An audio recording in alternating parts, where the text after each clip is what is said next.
Привет, друзья! Вы уже знакомы с Альянсом Свободы? Если нет, то это мы, и мы из Австралии. Когда я говорю «мы», это значит, что нас много. Это значит, что мы живем в разных штатах. Мы работаем, учимся, мы общаемся. Но между нами очень много общего. Очень много общего. Мы единомышленники.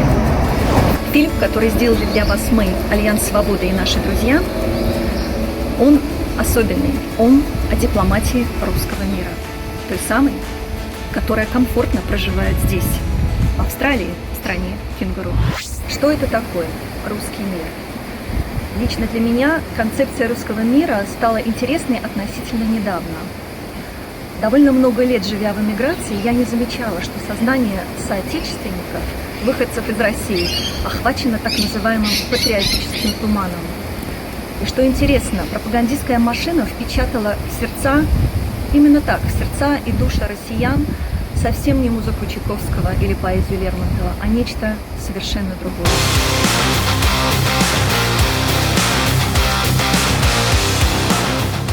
Друзья, если кто-то думает, что каким-то образом выпуск нашего фильма может ухудшить качество консульских услуг, то уверяем вас, это совсем не так.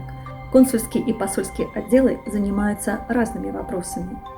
Консульства или консульские отделы, а их может быть несколько в стране, занимаются гражданскими делами, находясь на территории иностранного государства. Посольский же отдел – это дипломатическое представительство. Они занимаются государственными вопросами. Мы считаем, что посольский отдел Российской Федерации в Австралии занимается дипломатической пропагандой. Ну что, друзья, посмотрим, как работает наше консульство? Смотрите Евгения и наш следующий сюжет.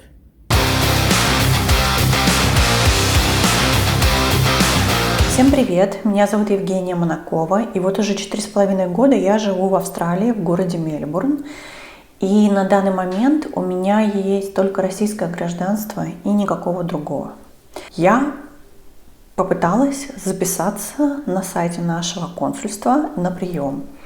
Если мне, например, 18 августа я хочу попасть или записаться на прием, запись подачи документов, ближайшая доступная запись была на 26 сентября. Получается вот такая вот эффективность, просто ожидание только самой подачи документов 5 или 6 недель. С ума сойти. Об эффективности работы российского посольства можно судить и из отзывов. Одна пользовательница, например, с негодованием написала, что она наконец-то получила паспорт после 8 месяцев ожидания, когда предыдущий уже истек. Что делать людям, если болеют родители в России? А если срочно надо выехать куда-то? Мне непонятно. То есть эффективность 0. Если мы не живем в Сиднее и в Канберре, нам надо либо добираться за свой счет до консульства, и документы принимаются только очно, либо нам нужно сдать выездной сессии, которая организуется раз в несколько месяцев, а то и в полгода. Например, девушке очень нужно попасть на прием выездной сессии консула, но, как водится, через 15 минут не было ни одного свободного места. Или вот еще пример. На appointment я записаться не успела, они разлетелись в минуты. Получается, попасть на прием и вовремя получить свои документы – это просто русская рулетка. И огромная удача. Нам присылали фотографии того, в каком виде присылают паспорта гражданам России. Их пакуют, вы не поверите, в бесплатные пакетики для фасовки орехов из супермаркета Коулс. Вы только подумайте, у супердержавы и ведущего геополитического игрока нет денег на пакетики, чтобы упаковать паспорта. Ой, ничего не понимаю.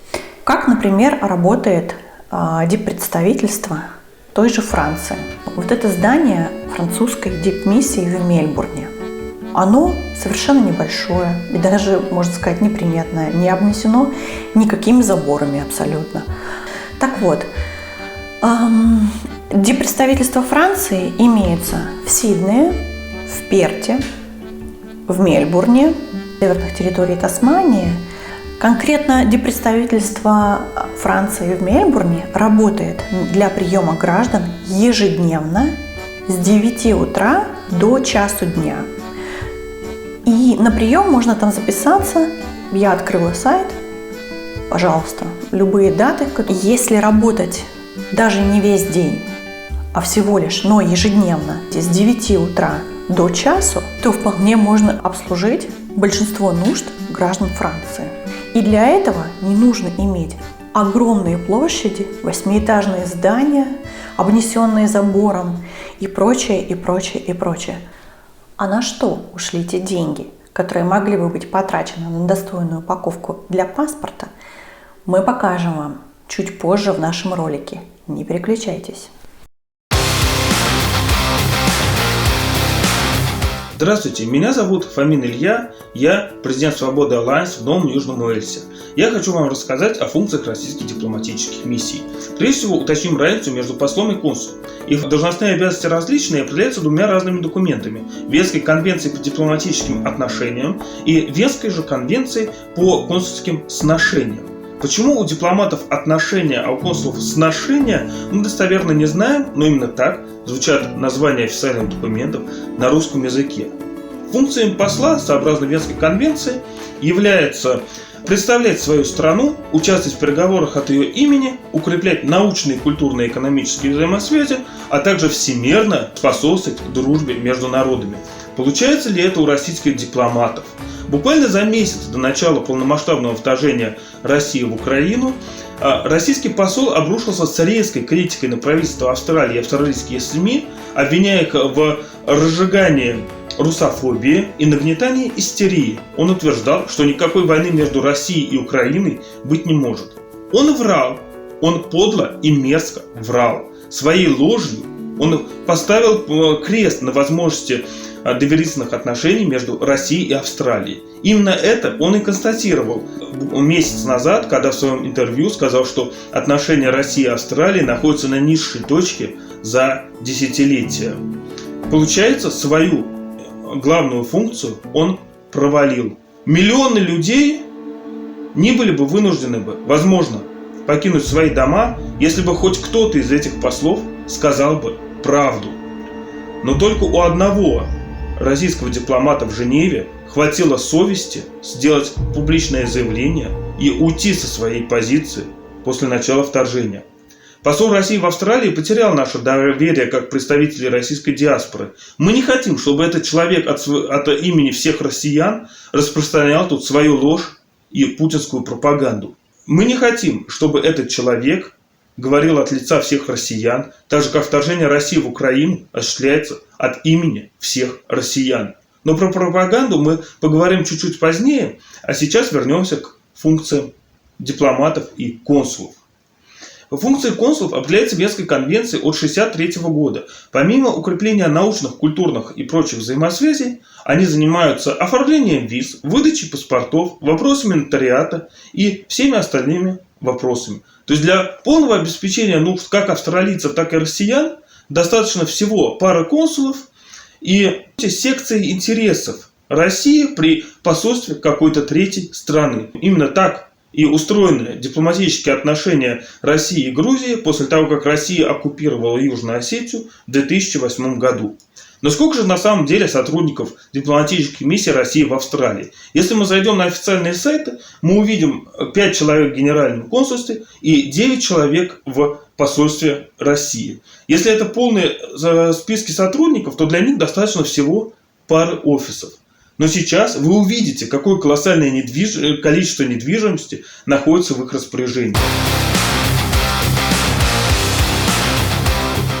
Итак, Генеральное консульство в Сиднее. Это огромное 8-этажное здание с придомовой территорией, которое находится почти что у берега Сиднейской бухты в одном из самых престижных и дорогих и шикарных районов Австралии – в Уларе. Именно перед ним мы регулярно проводим пикеты. Здесь вы видите наш протест в поддержку Алексея Навального. Теперь давайте же посмотрим, сколько собственности у российского посольства в Канберре. Судя по кадастру недвижимости, само посольство занимает больше гектара площади, и на его территории находится несколько зданий. Вот, посмотрите, как должен выглядеть настоящий дальневосточный гектар. По периметру территория окружена плотными зелеными насаждениями. Видимо, чтобы протестующие против очередного безумного решения путинской власти не мозолили глаза российским дипломатам. Не так давно эту территорию решили благоустроить, и в СМИ упоминали проект стоимостью более 8 миллионов долларов, включающий не только новое пятиэтажное здание на 18 квартир, но и бассейн. Видимо, чтобы посол мог в нем плескаться, отдыхая от тяжкого вранья. Но на самом деле для этого у посла есть своя резиденция, которая занимает еще 1 гектар. На ней расположено только одно здание, вилла самого посла. Как видите, огромный особняк. Стоимость такого участка от 5 до 10 миллионов долларов. Может быть, этого уже достаточно? Нет. Когда начинаешь собирать дальневосточные гектары, остановиться очень тяжело. Российское посольство не так давно получило земельный грант в центре Канберры, прямо напротив здания парламента. На нем планировалось возвести офисное здание. Только подумайте, 1 гектар для сотрудников дипломатической миссии, другой гектар для лично господина посла и 3-й гектар для их офисного здания. Представьте себе, какого размера офиса можно сделать на территории в гектар. Сколько десятков человек там должно работать. Напомню, весь состав дипмиссии 9 человек. Или может быть там планируется огромный парк со статуями, как перед дворцом Путина. Не знаю. Но как это не удивительно, не знаю, потому что посольство России не смогло найти надежного подрядчика. Фирма, которая должна была заниматься застройкой, оставила работников, не выплатив $1,5 миллиона долларов. Как вы видите, огромный пустырь, замороженная стройка, а работники, оставшиеся без зарплаты, ничего не напоминает. Какая-то очень-очень похожая схема. И свежайшие новости. Правительство Австралии 17 августа объявило, что решило забрать себе 3-й гектар, который российское посольство так и не смогло освоить за несколько лет. Но может быть хотя бы, хоть во всем остальном они создают образ законопослушных россиян. Нет. Дипломатическая миссия России в Канберре собрала почти $100 тысяч неоплаченных штрафов, включая штрафы за проезд на красный свет и превышение скорости. То есть эти люди подвергают жизни и здоровье австралийцев постоянному риску. Этот ли имидж России, который мы хотим видеть? Наверное, нет. И в заключение я хочу сказать, что Россия и Украина остались единственными государствами на территории бывшего Советского Союза, которые не подписали договор о разделе зарубежного имущества Советского Союза. Так что Украина может претендовать на часть этой собственности. Итак, мы видим, дипломатическая работа послом и консулами провалена, обслуживание российских граждан находится не на высшем уровне. Так чем же занимаются эти высокооплачиваемые российские чиновники? Одна из главных их задач – это патронаж системной и лояльной части российской диаспоры. Для удобства координации созданы главные структуры, называющиеся Советы российских соотечественников, которые действуют в очень многих странах. Эти организации непосредственно курируются Министерством иностранных дел России. Для них проводятся конференции в Москве, в которых участвуют и Дмитрий Медведев, и многие другие высшие российские чиновники. Как мы знаем из одного из таких рапортов Министерства иностранных дел, под эгидой местного СРСА действуют 116 организаций. Конечно, в основном это мягкая культурная сила, назовем это так. Танцевальные ансамбли, художественные кружки, русские школы. В Австралии около 40 русских школ и около 40 русских православных храмов. Про один из них, который не построили, мы поговорим чуть позже. С амбициями Путина подобное культурное взаимодействие не может обойтись и без политического аспекта. Посольство и консульство регулярно проводят конкурсы для школьников, и победители этих конкурсов награждаются такими ценными призами, как, например, путевки в Артек на территории оккупированного Крыма. Но на одной культуре далеко не уедешь. Хочется более активной пропаганды. Как ни странно, подходящих кандидатов можно найти среди потомков белой эмиграции. Эти люди никогда не жили в современной России, но априори считают, что путинская Россия, Россия, сбросившая, наконец, ярмо большевизма, это Россия, вернувшаяся на правильный имперский путь развития. В районе 2007 года в Австралию приезжал архимандрит Тихон Шевкунов, более известный как духовник Путина, человек с очень большим количеством связей. Он и приметил молодого юношу из потомков забайкальских казаков. И уже в 2008 году этот юноша Семен Байков полетел в Россию учиться в Сретенской духовной семинарии. Как он сам говорит, завербовали не то слово. Из австралийского юношества сделали пророссийского человека. Конечно, такое преображение не могло осуществляться и без денежной помощи. В том же году местная организация, спортивный клуб, получила грант на $495 тысяч. Вы можете назвать много организаций, спортклубов, которые вот так вот берут и получают такие вот гранты? Я, например, нет. Но что самое интересное, сразу после этого Семен Байков стал просто фанатичным сторонником Путина. Он поддержит абсолютно все. Оккупацию Крыма, военную операцию в Сирии, топит за то, что украинцы сбили малазийский Боинг и все другие инициативы. Но откуда же мы узнали об этом гранте на $495 тысяч? Мы узнали из газеты, которую издает Семен. Вот эта статья про $495 тысяч. Вы видите, что получили деньги и предали Россию. Предательство заключается в том, что в 2016 году переименовали Russian Sports Club в Baikal Sports Club. Потому что, наверное, уже количество клиентов стало падать после сбития Боинга, когда погибли 38 австралийских граждан, после присоединения Крыма и попрания международного права. Слово Russian уже стало немного, как сейчас принято говорить, токсичным. Ну что же, давайте обратим внимание на вот этот вот спортивный клуб. Вы видите какой-то ангар, в котором, который, оказывается, можно снять для проведения свадеб, конференций, выставок, вечеринок и чего угодно. Внутри он устроен очень просто, и действительно это скорее вот такой вот выставочный центр, нежели действительно спортивный клуб, где мы ожидали бы увидеть тренажеры, гантели и другой спортивный инвентарь. То есть что получается? Вот этот грант был выделен не просто на какой-то действительно спортивный клуб, на какую-то благотворительную организацию, а на объект коммерческой недвижимости. Очень интересно, особенно с учетом того, какую пропутинскую деятельность развернул тут Семен. Более того, это пропаганда, все эти митинги в поддержку военного вторжения России в Украину, травля украинских пенсионеров перед украинской же церковью и все остальное нужно далеко не только для самих австралийцев, но и для россиян внутри России. Эту газету распространяли и внутри России, а деятельность Семена регулярно освещает ТАСС и другие ведущие информационные агентства России. Ну о Семене мы поговорим немного позже, а теперь давайте поедем и увидим храм, который не построили. Вы видите очень небольшую церковку, рассчитанную, очевидно, на совсем немного прихожан.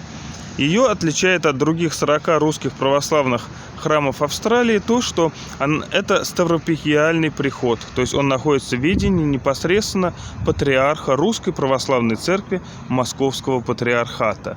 Как вы видите, очень большой зеленый газон, на котором и должна была стоять новая церковь, и даже российский флаг. Все очень официально. Но что же случилось с церковью? Давайте разбираться.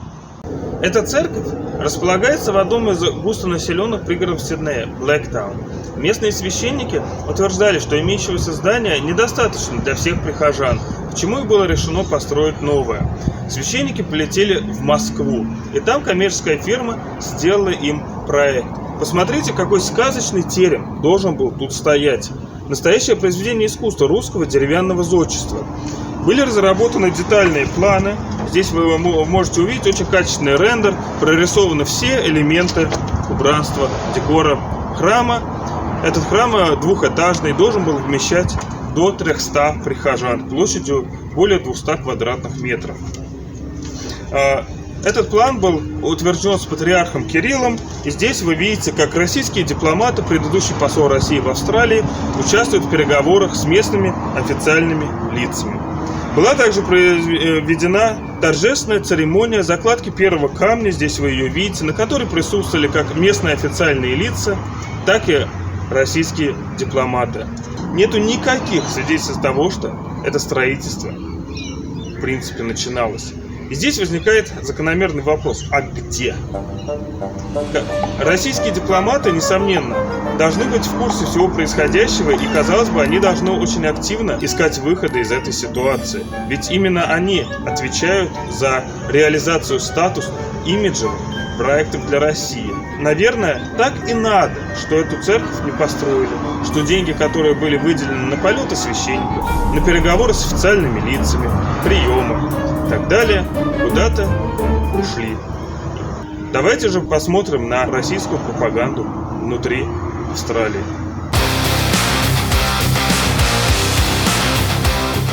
Но если и консульская, и дипломатическая работа посольства, мягко говоря, не на высоте, и прием граждан осуществляется в ограниченные часы, и отношений никаких не получается выстраивать, то возникает вполне справедливый вопрос. Ну а чем же таким важным занимается здесь диппредставительство России, если им нужно и огромное многоэтажное здание в Сиднее, и солидный особняк в Канберре? Пропагандой. Эти чиновники и дипломаты находятся здесь не для оказания нам услуг и не для представления наших интересов, и уж тем более не для служения своей стране и своему народу. Они здесь для распространения военной риторики, агрессии, лживой информации и для оправдания преступлений, совершаемых путинским режимом.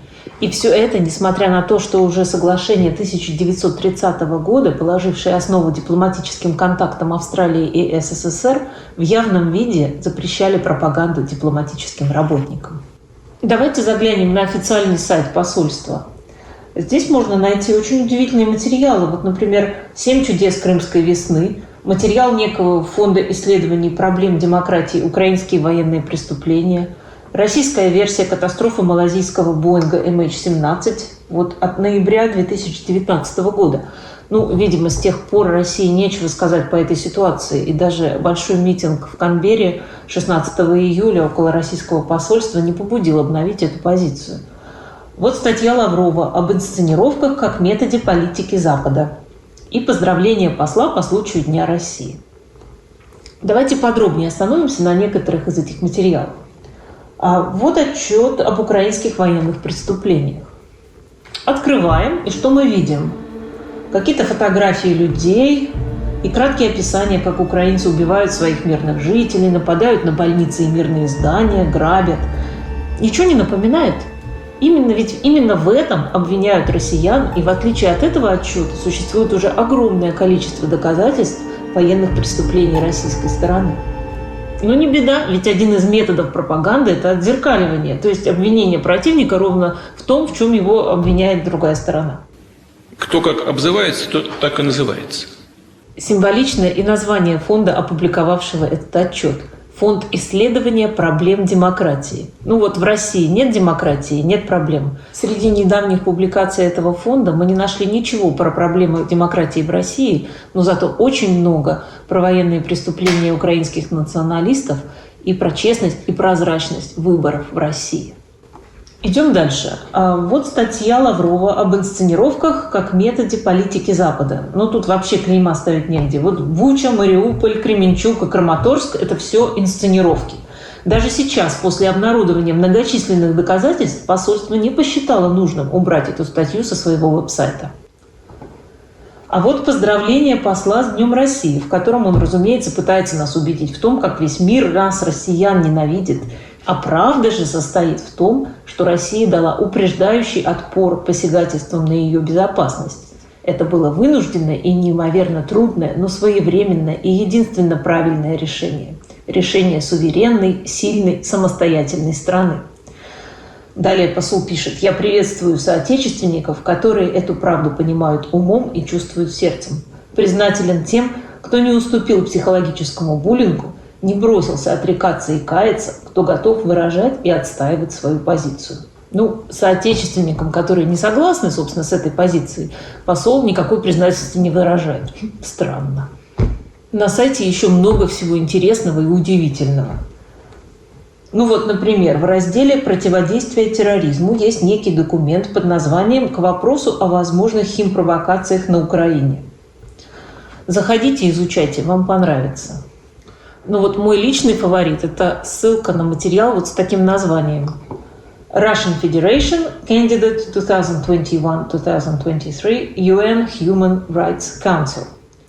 С трепетом и дрожью в руках кликаю на эту ссылку. И что же я вижу? Ошибка. Действительно, права человека и Россия – это одна большая ошибка.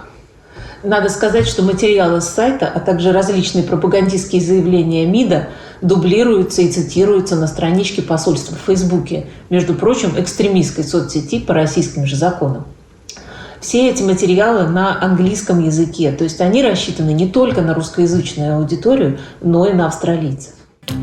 Отдельно хочется отметить тяжкий труд российских дипломатов всего мира, которые подготовили доклад о нарушениях прав российских граждан и соотечественников в зарубежных странах, а попросту говоря, о столь любимой российской пропагандой русофобии.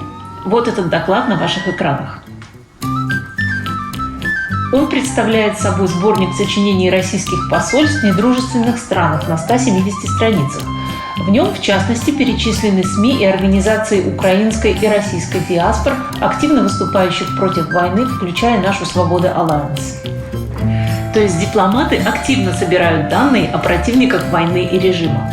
Ну а теперь давайте посмотрим, сколько раз встречается слово «русофобия» в заголовках статей РИА Новости, которые перепечатывают и другие пропутинские издания. Внимание на экран.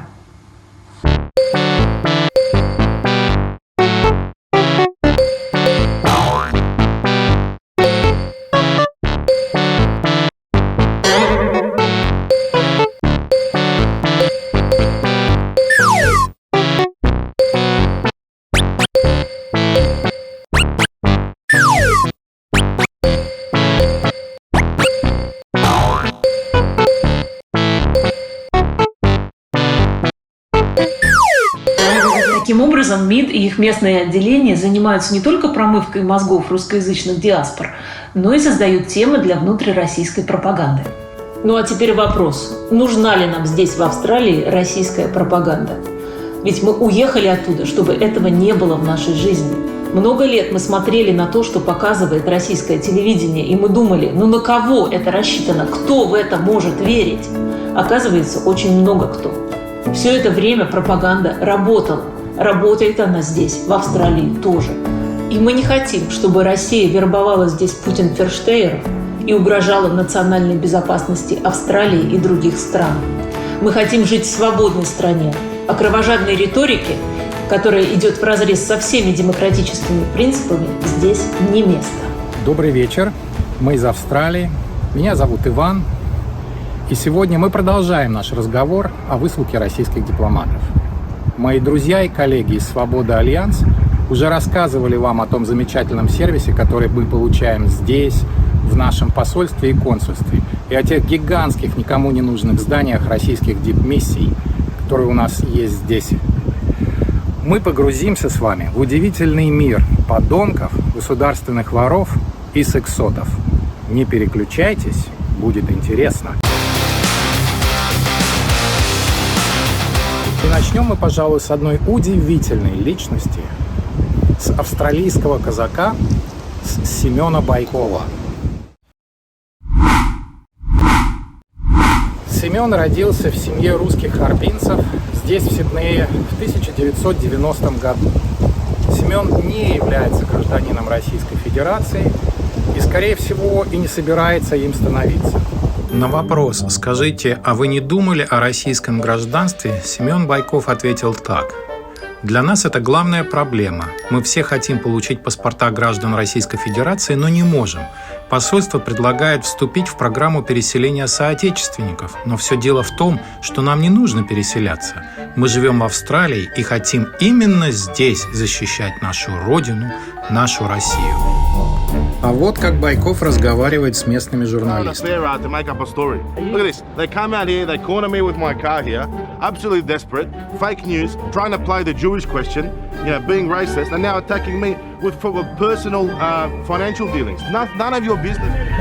Так Семен разговаривает с полицейскими и даже бравирует этим.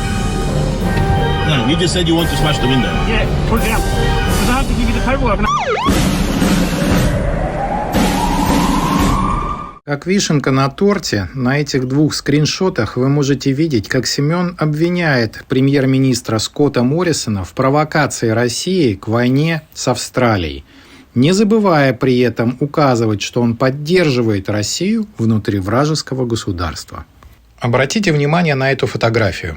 Здесь Семен вводит дружбу с ребятами из «Золотой Зари». Народное общество «Золотая Заря» было признано судом в Афинах неонацистской и неофашистской организацией и было запрещено. Как наш казачок, который выступает за освобождение Украины от нацистов, сам при этом с ними дружит, лично у меня в голове не укладывается. А так Семен разговаривает с русскими дипломатами. Чрезвычайный полномочный посол Российской Федерации в Австралии Алексей Викторович Павловский. Алексей Викторович, здравствуйте. Здравствуйте. И, конечно же, Семен был бы не Семеном, если бы он не попытался избраться в местный парламент. И оттуда, уже на радость всем нам, русским, попытался бы проталкивать идею русского мира, но уже на совсем другом парламентском уровне. Но наш Семен – личность яркая, медийная и всем, в общем-то, хорошо известная. Даже сама пресс-алкаше Мария Захарова хлопотала о нем. Вы можете посмотреть это у нас на видео. Поступила информация о том, что 16 мая в Сиднее полицией задержан проживающий в Австралии атаман забайкальского казачества Семен Бойков. Вину ему вменяется нарушение судебного предписания о неразглашении конфиденциальной информации, явно по политическим мотивам. Отклонено прошение об освобождении под залог, то есть отказано в стандартной процедуре в англосаксонской системе. Что если мы копнем чуть глубже и попробуем вытащить на свет Божий не таких известных, но от этого не менее интересных личностей? Как насчет ангелов Путина? «Ночные волки» – любимый мотоклуб Путина. Еще их название «Ангелы Путина». Австралийское отделение было основано в 2015 году, и, по словам представителей клуба, в настоящее время в нем насчитывается от 40 до 50 членов в Новом Южном Уэльсе, Квинсленде, Виктории и Западной Австралии.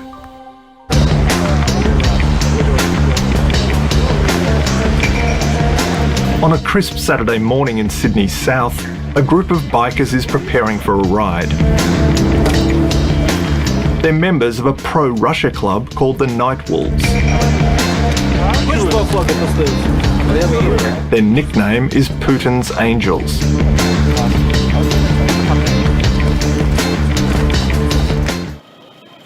Все мы знаем, что в детстве Владимир Владимирович не накатался на мотоцикле.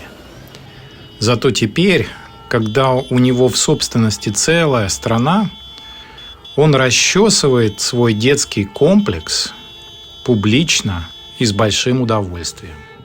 И вы не поверите, но путинские ночные волки засветились даже здесь, в Сиднее. И не просто засветились, а стали настоящими телезвездами. The Night Wolves are among an international network of patriots determined to remind the world that Vladimir Putin's Russia is a force to be reckoned with.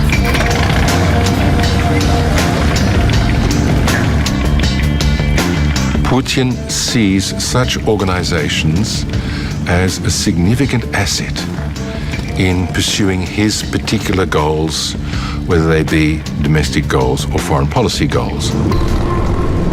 You can use the Russian diaspora, the Russian community, to seek to build your influence and then use that influence, 'tis to be hoped, to shift Australia's policies. Russia makes no bones about it. Why would Russia care about Australia? Russia cares about Australia because Russia cares about everywhere. The fact of the matter is that Russia is aware of what's going on in Australia and certainly does not regard it as insignificant. Ну что, пацаны пришли к успеху? А при чем тут эти маргиналы и российские дипломаты, спросите вы? И это очень хороший вопрос. Правильно. Ambassador, boarding the ship, Alexei Pavlovsky is boarding the ship now.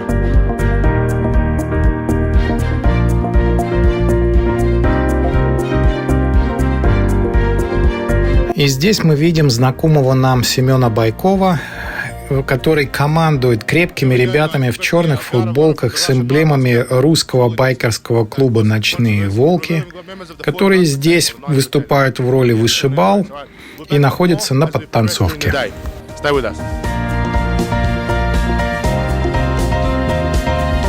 Семен снял видео о том, как австралийские казаки, байкеры и российские дипломаты празднуют 9 мая на двухпалубном корабле в Дарлинг-Харбор.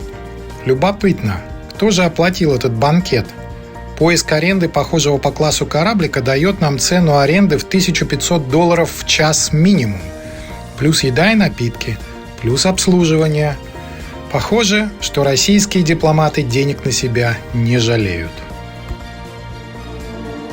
Я должен сейчас перед вами признаться, что это один из наиболее тяжелых для меня моментов в моем видео. Мне стыдно, и я испытываю гнев. То, что мы сейчас видим, является пляской на костях в прямом смысле. Десятки, если не сотни украинских жителей погибают под русскими бомбами по всей Украине ровно в тот момент, когда эти люди поют «Этот День Победы».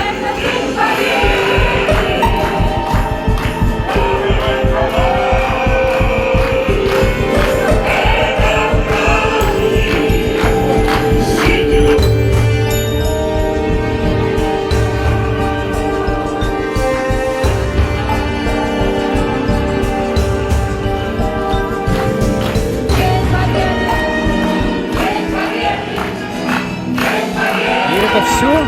Спросите вы у меня. У тебя нету ничего более интересного и более захватывающего? И таки я вам отвечу. Их есть у меня. Леонид Решетников.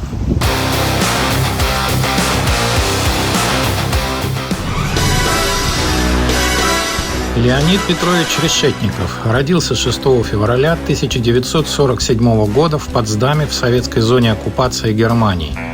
Заместитель председателя Общества развития русского исторического просвещения «Двуглавый орел» с ноября 17 по июль 20 года. Генерал-лейтенант службы внешней разведки Российской Федерации в отставке. Ха-ха. Австралийское местное отделение общества «Двуглавый орел» возглавил молодой перспективный предприниматель Валерий Малиновский. Данное решение было принято генерал-лейтенантом Решетниковым Леонидом Петровичем, зампредседателем Совета общества развития русского исторического просвещения «Двуглавый орел». В настоящее время Валерий Малиновский сумел собрать вокруг австралийского местного отделения общества «Двуглавый орел» представителей русской диаспоры, духовенства, казачества, литературного и научного общества.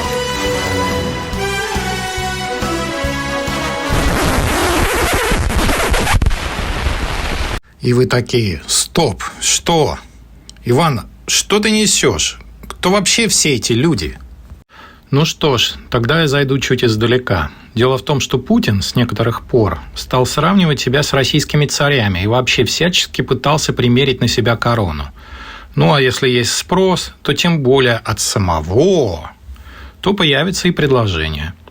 И с недавних пор в России, как грибы после дождя, стали появляться монархические общества. Одно из них, «Двуглавый орел», кстати, и было создано под патронажем разведки. Не то чтобы для разведки, а просто чтобы папику было приятно. Ну и вот, докатился этот колобок, наконец, и до Австралии.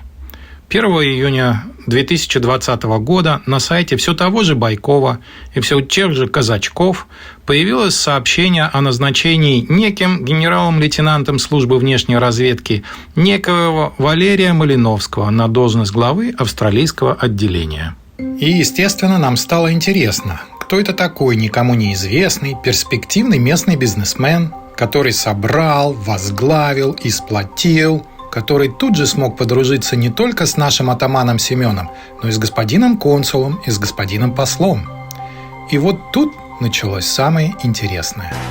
Внезапно оказалось, что у Валерия Малиновского нет детства, нет юношества, нет друзей или коллег по бизнесу, нет учебного заведения, и вообще он появился на свет как глава отделения «Двуглавого орла». У перспективного бизнесмена нет LinkedIn, страница Фейсбука говорит только о «Двуглавом орле», и у него нет Instagram и Twitter. Его вообще нигде нет.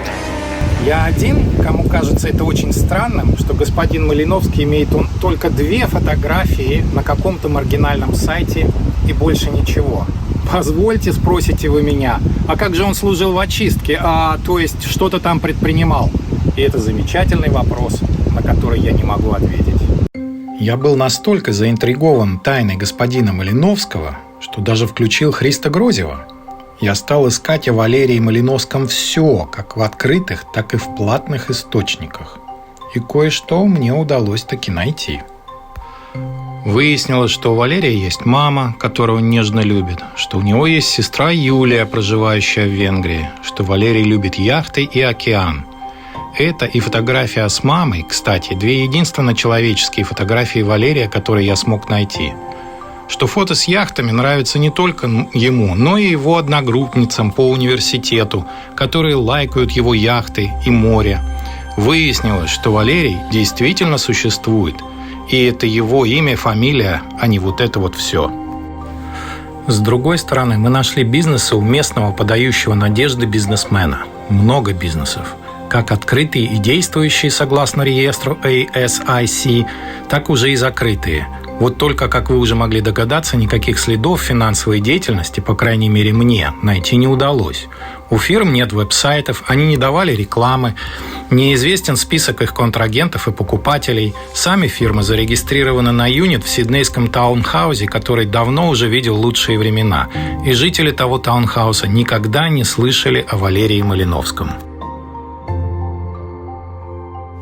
Так все-таки, кто это такой Валерий Малиновский? Короткий ответ – мы не знаем. За него хлопотал генерал-лейтенант разведки. Он дружен с послом и консулом. Он сместил Семена Байкова, хотя бы формально, на 2-е роли для «Двухглавого орла» и газеты «Русский фронтир». О нем и его бизнесах ничего не известно. Все просто кричит о том, что вот он, шпион. С другой стороны, у нас получается какая-то бондиана. Человек носит смокинги и выступает перед телекамерами прямо у Опера Хаус, тогда как шпион должен и близко не подходить ни к чему русскому. У меня есть одна версия, которая достаточно обидна для самого Валерия. Валер, если ты это смотришь, мои извинения, если я ошибся. Валерий – сын или ближайший родственник кого-то из высокопоставленных чиновников, которые пристроили его в теплую страну, которому надо в этой стране как-то жить, и желательно беззаботно. Вот он и играет роль шпиона. Правда, эта игра какая-то неубедительная. Даже несмотря на то, что ему все подыгрывают, начиная от казачков и кончая господами консулом и послом. Малиновский появился на австралийском небосклоне в сентябре 2019 года и исчез в ноябре 2020. Прям не человек, а какая-то комета.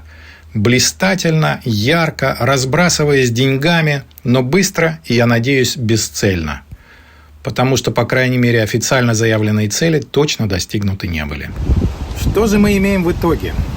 А в итоге мы имеем русских дипломатов, которые играют в шпионские игры, дружат с какими-то местными маргиналами, распространяют идеи русского мира где только могут и как только могут.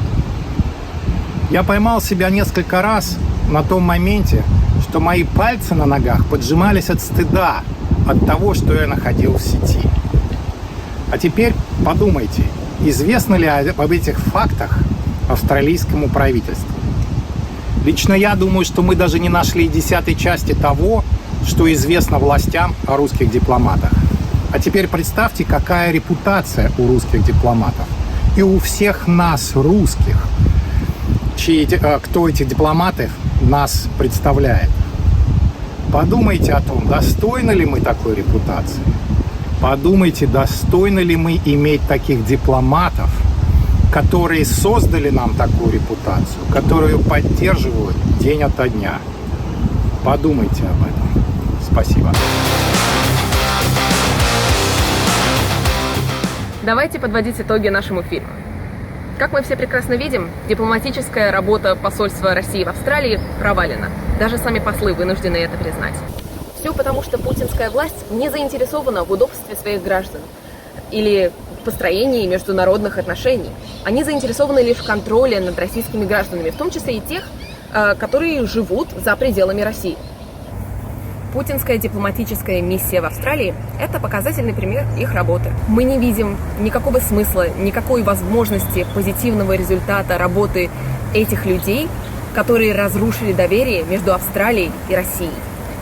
Мы, как граждане России, обязаны сделать все возможное, чтобы повернуть ход этой преступной войны и не допустить, чтобы военные преступления совершались от нашего имени, а также чтобы они оправдывались. Мы требуем высылки посла и части российского дипкорпуса в связи с тем, что мы считаем, что они распространяют пропаганду концепции русского мира, которая губительна не только для нас, россиян, но и для всего мира в целом. А также они активно подрывают отношения между Россией и Австралией. Тем, кто считает Австралию врагом, и тем, кто сам открыто признался в том, что отношения между нашими двумя странами достигли самой низкой точки за последние десятилетия, и тем, кто, соответственно, плохо делает свою работу, здесь не место. Мы решительно говорим «нет войне». И мы отказываемся от того, чтобы эти люди, слуги Путина, представляли здесь Россию, всех нас и наши интересы. Дорогие друзья, мы бы хотели подчеркнуть, что когда мы говорим о потенциальной высылке посла и дипломатического корпуса Российской Федерации из Австралии, мы не говорим о обычных российских гражданах. Мы и есть эти самые обычные российские граждане. Мы говорим это прежде всего для того, чтобы наш голос против войны в Украине был воспринят на более высоком уровне, как здесь в Австралии, так и в России. Мы это делаем прежде всего для России, для всех людей, для всех нас и для тех россиян, которые, находясь в России, к сожалению, не могут говорить, боятся говорить. Мы не хотим и не допустим, чтобы от нашего имени распространялась ложь и военная пропаганда. И мы больше не хотим, чтобы путинская обслуга нас здесь представляла, чтобы они притворялись чиновниками и дипломатами, которые служат интересам людей. Мы за сотрудничество и гуманизм.